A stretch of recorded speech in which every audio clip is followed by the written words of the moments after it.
basketball life legend, Jerry West, has died. News came down early on Wednesday. Jerry West dead at age 86.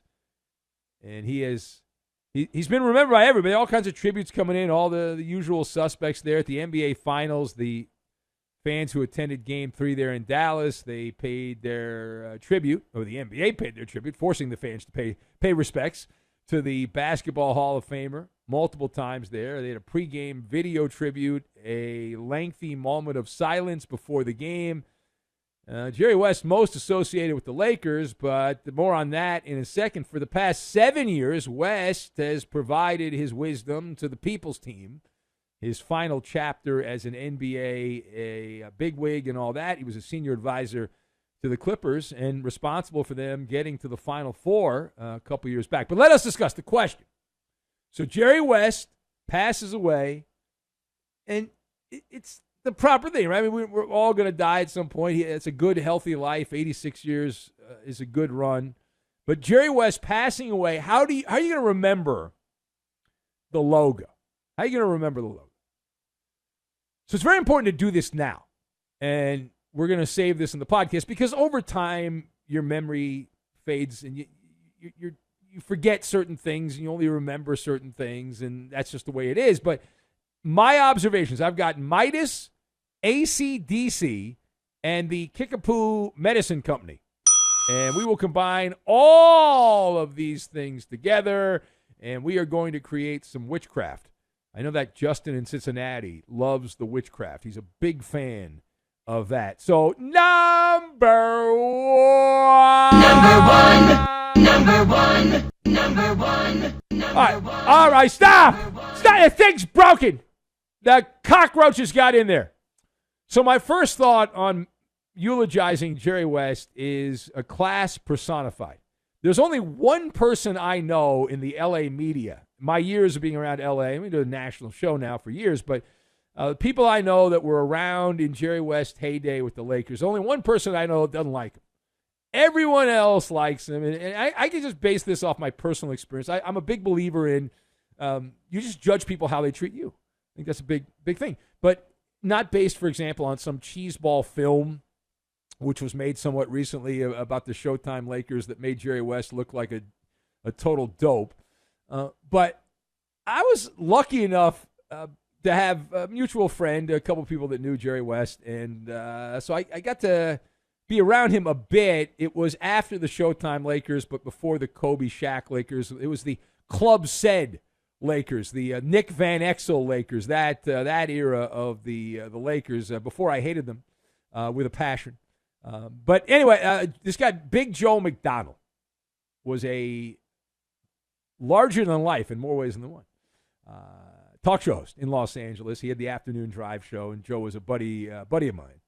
And he would hang out at the Laker and Dodger games all the time. He knew everybody, and so sometimes I'd tag along and just hanging out in the shadows of the Forum back in the day, and I was able to see behind the curtain and watch Jerry and be around him a little bit. And I saw how he made the sausage. And you don't need me to tell you the one thing that stood out. I mean, Jerry was a fine player, and he's the logo and all that, but talent evaluation. He didn't use a computer. You think today it's all about big data and computers and algorithms. No, Jerry just watched the player, and he said, well, this guy's pretty good. I think this guy's going to be great. And he didn't hit on everyone, but he hit on enough. And the biggest of them all was Kobe Bryant. But even with the Clippers, he recommended Shai Gilgeous-Alexander, who was traded to get Paul George, which also got Kawhi Leonard, and then that led to the Final Four. But Jerry West he was the Midas man. He had the Midas touch. When it came to that, he had this uncanny knack of finding a talent. And that's the Jerry West I am going to remember. And I didn't see him as a player. I saw clips on the internet and all that, and part of 9 championships. Most of that, he only won one as a player. Most of that as an executive was the finals MVP on a losing team, for God's sakes. But Jerry West, the thing that isn't often talked about is Jerry got absolutely screwed over by the Lakers. I mean, they gave him, you talk about the Montreal screw job. How about the Inglewood screw job? I guess they were in downtown. Skid Row screw job by then. But Jerry loved the Lakers. And he absolutely got pushed out by Jeannie Buss and the Buss family there because Jeannie was really into Phil Jackson. And I'm really into Phil Jackson. And they picked the Zen Master over the logo. It was a battle of egos there. And Jerry West really was broken up by that. He really pissed him off. And he didn't get upset by a lot of things, but he was annoyed from the people that I've talked to who were around him at that time. Very upset that the Lakers did him dirty like that because Jeannie Buss was was sleeping with Phil Jackson. I mean, they were in a relationship, and so it was a mess. And then Jerry left, though. He went on. He worked for the Grizzlies.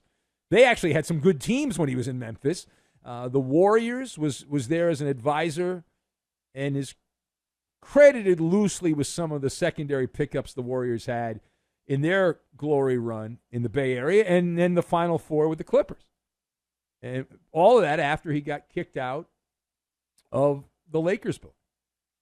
So rest in peace, Jerry West. 86 years on the planet, and forever in my life, I don't see them changing the NBA logo. So every time you look at the NBA logo, you're looking at Jerry West, the silhouette of Jerry West. All right, now page 2 to the coaching carousel. And someone named James Borrego remains the leading candidate for the Laker coaching job, if you believe the reporting. Now, Borrego also a finalist for the Cavs job. This guy was an absolute failure with the Charlotte Hornets. But here we are. He's back. He's being called a leading candidate. James Borrego being called a leading candidate for the Laker coaching job. Is this believable? So I'm going to answer it this way. The Lakers right now, the historians are listening to AC/DC music, thunderstruck in a loop, because they are absolutely thunderstruck. Dan Hurley, what he did, you talk about doing someone dirty. Dirty, dirty dog. Dan Hurley flying all the way out to the West Coast, wined and dined by the Lakers, only to fly back to New York and say, screw you, you losers, after they offered him $70 million. So the Lakers, after Hurley left, they were left disheveled, staggered, and bedraggled after that. And so I don't have this guy Borrego on my big board in the number 1 spot. I have the podcaster, that annoying, pompous a-hole J.J. Redick, who can't make a big shot to save his life and is almost responsible more than anyone for the downfall of the Lob City Clippers.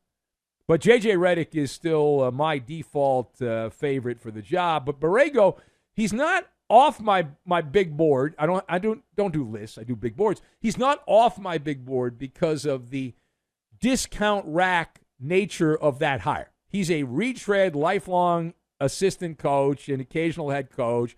And that is someone that's pretty important and valuable for a penny-rich, dollar-poor Jeannie Buss, who runs the Lakers. All right, final point.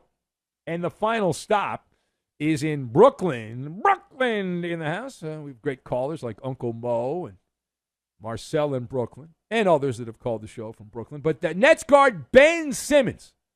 Ben Simmons says, he's betting on himself. He said it. He posted it on social.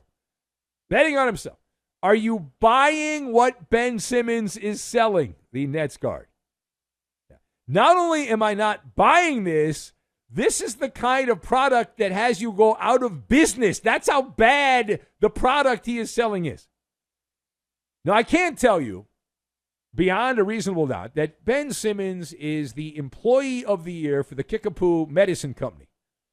Now, if you don't know the Kickapoo Medicine Company, they were the ones that were hawking snake oil back in the day. That was them. They were the ones. They went around to fairs and boardwalks, and they had a cure for just about everything. Kind of like Ben Simmons. Every offseason, it's the circle of Ben Simmons. He hops on social media promising cures for just about everything wrong with his game. Eventually, we'll get a sizzle reel of him knocking down 15 three-point shots in a row.